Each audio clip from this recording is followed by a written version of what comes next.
ఇప్పుడు మన మధ్యలో ఉన్నటువంటి తొలి వెలుగు రఘు, మన తొలి వెలుగు రఘుని దయచేసి ఒక 2 నిమిషాలు ప్లీజ్.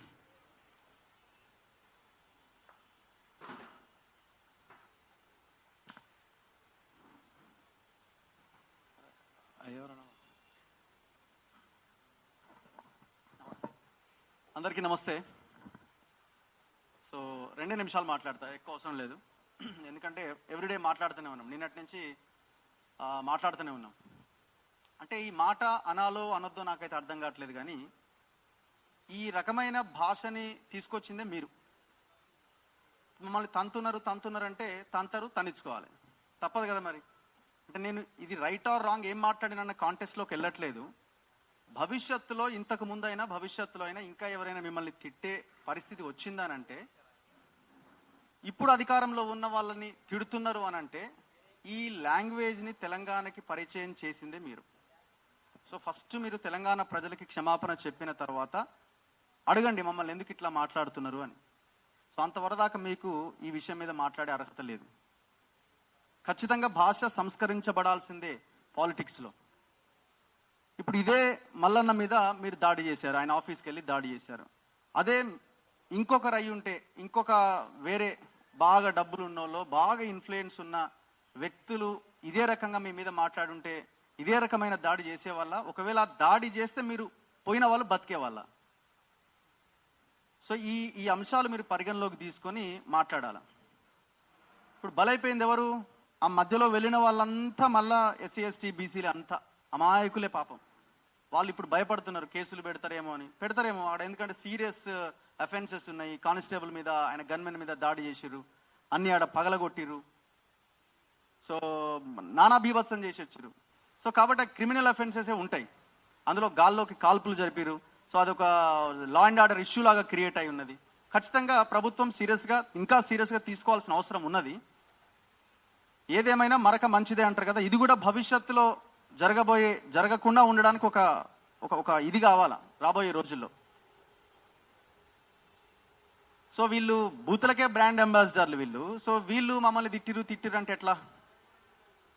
మీరు ఒకవేళ మిమ్మల్ని ఒక మాట అంటే దానికి డెమోక్రటిక్గా పబ్లిక్లో పెట్టొచ్చు. మళ్ళీ నా ఆఫీస్కి వెళ్ళి ఆడ మీరు కవితనే ఆడ కూర్చొని నిరసన దీక్ష చేయొచ్చు కదా, మమ్మల్ని ఇట్లా ఎందుకు మాట్లాడతారని. పబ్లిక్లో మీకు ఇంకా సింపతి వచ్చేదేమో. ఆ పని ఎందుకు చేయలే? ఆయన ఒకవేళ ఆయన తప్పుగా భావిస్తే లేదు ఇలా అనాల్సి కాదేమో అని అనేవాడేమో. మీరు డైరెక్ట్గా పోయి దాడి చేసి ఒక రక్తపాతం సృష్టించడం వల్ల ఇప్పుడు ఎవరికి మైనస్ అయింది, ఎవరికి అడ్వాంటేజ్ అయింది? ఇప్పుడు ఆయన పక్షాన ఇంతమంది వచ్చి మాట్లాడుతున్నారు, ఇంతమంది వచ్చి నిలబడ్డారు. మీ పక్షాన ఎవరున్నారు చెప్పండి? కవిత మంచి పని చేసిందని అంటారా? రేపొద్దున ఆ కాల్పుల్లోనో లేకపోతే ఆ దాడిలోనో మీకు సంబంధించిన వాళ్ళు ఎవరైనా ఒకరు చనిపోతే మీ పొలిటికల్ కెరీర్ కొలాప్స్ అయి ఉండేది కదా. అందుకే ఆమె భయపడ్డది. మీరు ఆమె ప్రెస్ మీట్ మాట్లాడింది చూస్తే లాస్ట్లో ఏదో అగ్గిరవ్వ బుగ్గిరవ్వ అనేది ఒకటి మాట్లాడింది, కానీ ఆమె టోటల్ డిఫెన్స్లోనే ఉన్నది. ప్లాన్ బెడిసి కొట్టింది. సో అందుకే ఫస్ట్ మీరు సంస్కరించబడాలి. ఫస్ట్ మీరు మీ ఫ్యామిలీ సంస్కరించబడిన తర్వాత యువతల వాడి గురించి ఆలోచించండి. అంతవరదాకా మీకు ఆలోచించే అర్హతే లేదు. ఖచ్చితంగా మన వేదిక నుంచి భాష పట్ల ఏ రకంగా ఉండాలన్న చర్చ కూడా ఖచ్చితంగా జరగాల్సిందే. కొన్నిసార్లు టైమింగ్స్ కరెక్ట్గా ఉండకపోవచ్చు. అవతల వ్యక్తి వేరే అనుకున్నప్పుడు కొంచెం ఇబ్బంది జరగవచ్చు. కానీ దాడి చేయడం అన్నది ఒక పరిష్కారం కాదన్నది నా అభిప్రాయం. ఖచ్చితంగా దీని మీద డిస్కషన్ జరగాల్సిందే. ఇప్పుడు నేను యూట్యూబ్ ఆన్ చేసి బూతులు అని కొడితే మొత్తం ఫ్యామిలీయే. కేంద్ర మంత్రిని రండా అన్నారు, దానికి మీనింగ్ ఏందో కవిత గారు చెప్పాలి. ఆనాడు కిషన్ రెడ్డి కూడా పోయి మొత్తం కేసీఆర్ ఫామ్ హౌస్ అంతా బదలు కొట్టాలి, తలకాయ వాళ్ళు కొట్టి రావాలి, మరి రక్తపాతం అయిపోవాలి ఫామ్ హౌస్ అంతా.